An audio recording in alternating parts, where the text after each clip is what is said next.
سنو میرے خاموش دوست، صرف آدم نہیں، آدم کی اولاد بھی بغیر کپڑوں کے آتی ہے۔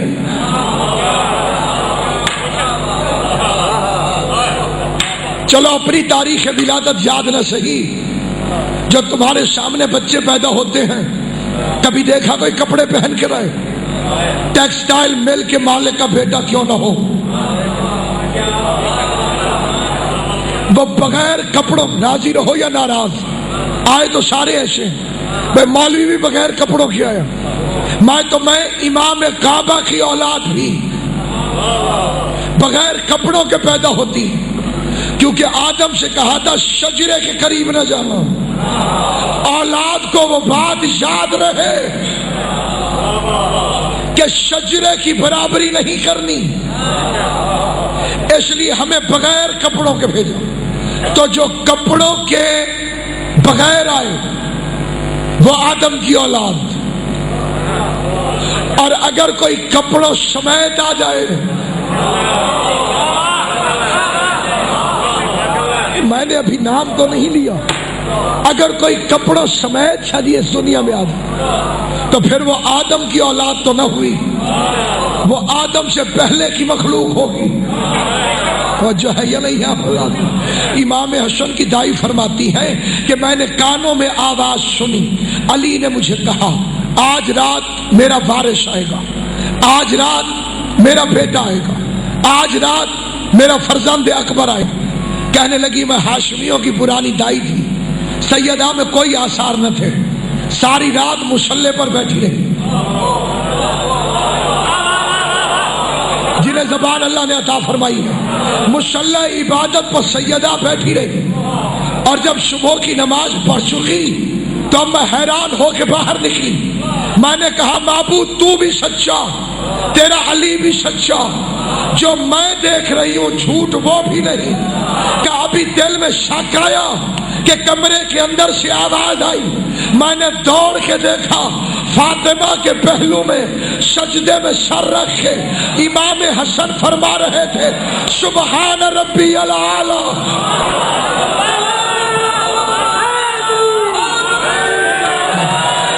نہیں سارے مل کر مردہ مردہ۔ میرے دوستو، اگرچہ پورے مجمع کی ابھی توجہ نہیں ہے، لیکن میں آپ کی توجہ کے لیے نہیں، رضا آل محمد کے لیے پڑھتا ہوں۔ میں ایک فکرہ عرض کرنا چاہتا ہوں، جو بچہ پیدا ہوتے ہی سجدے کے آداب جانتا ہو، اسے یہ بھی معلوم ہوگا کہ کپڑوں کے بغیر نماز نہیں ہوتی ہے۔ بسم اللہ اللہ یا رسول اللہ، جواب دینا بھائی۔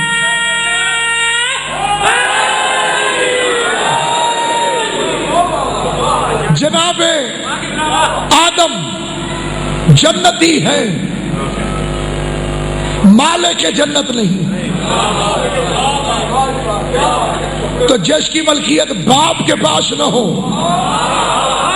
وجہ ہے یا نہیں؟ یہ اولاد کو کون سے سرخاب کے پر لگ گئے کہ وہ جنت کی مالک بن جائے؟ معلوم ہوا کہ انبیاء کے پاس ملکیت جنت نہیں۔ آئیے بڑے ادب اور احترام سے صحابہ کرام کی بارگاہ میں چلتے ہیں۔ میں ملتان سے دل دکھانے نہیں آیا، آپ اگر بانی مجلس کے مہمان ہوتے تو میں دل دکھاتا، آپ میرے مہمان ہوتے تو میں دل دکھاتا۔ آپ ہیں اہل بیت کے مہمان، اور اہل بیت اپنے مہمان کا دل دکھانے کی نہ مجھے اجازت دیتے ہیں نہ آپ کو اجازت دیتے ہیں۔ تو اب ذرا جاگ کے سن لو، میں آیا ہوں صحابہ کرام کی خدمت میں۔ اے پیغمبر کے جانشینوں، اے رسول کے دوستوں، اے مکے کی سنگلاخ وادیوں میں اور مدینے کے صحراؤں میں کلمہ پڑھنے والوں، کیا تمہارے پاس جنت کی ملکیت ہے؟ بھئی میں کون ہوتا ہوں کہے کہ ہے کہ نہیں ہے؟ میں صحابی سے پوچھتا ہوں تو بہت بڑے صحابی کی آواز آئی کہ اگر میں جنت کا مالک ہوتا تو حسین سے غلامی کی پرچیاں کیوں لکھواتا؟ جو ہے آپ حضرات دیے آپ غور فرما رہے ہیں، لکھوایا۔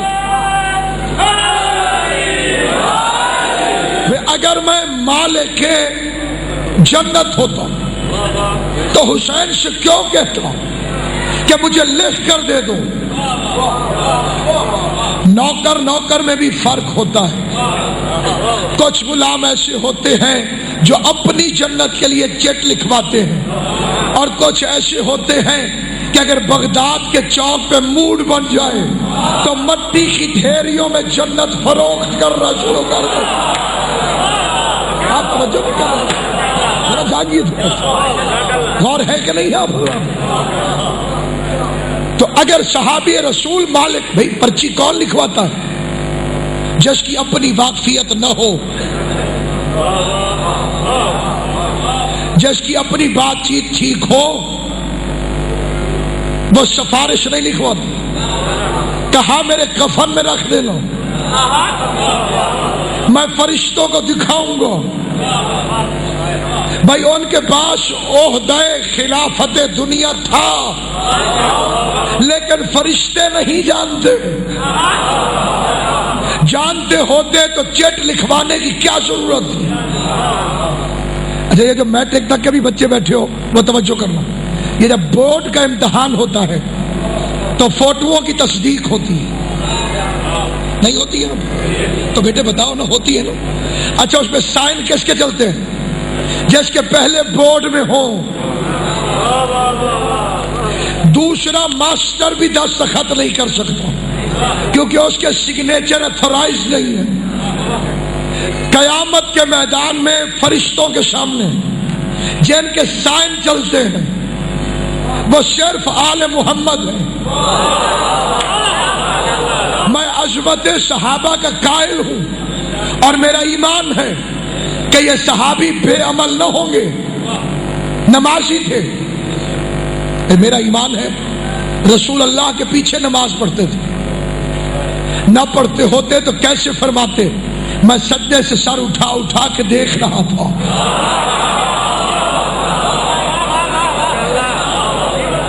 حسین قبلہ یہ بسم اللہ ایک مل کے درود پڑھ دیں محمد و آل محمد۔ مجمع بہت زیادہ ہے اس لیے ایک حدیث پڑھتا ہوں۔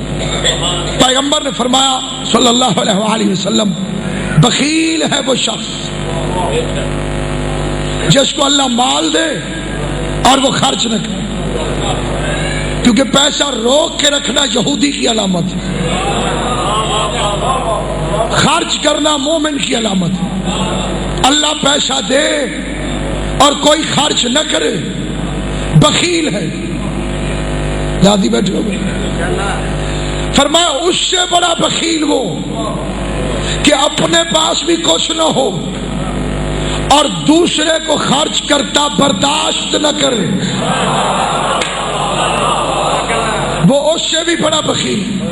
تیسرا بڑا بخیل جو مومن کی دعا پہ آمین نہ کہے۔ اور فرمایا آپ نے بھائی دینا تو اللہ نے ہے، یہ کم از کم آمین بھی نہیں کہتا۔ بھائی آمین کہہ دو گے تو میری تمہاری جیب سے تو نہیں جائے گا، دینا تو ہے اللہ نے۔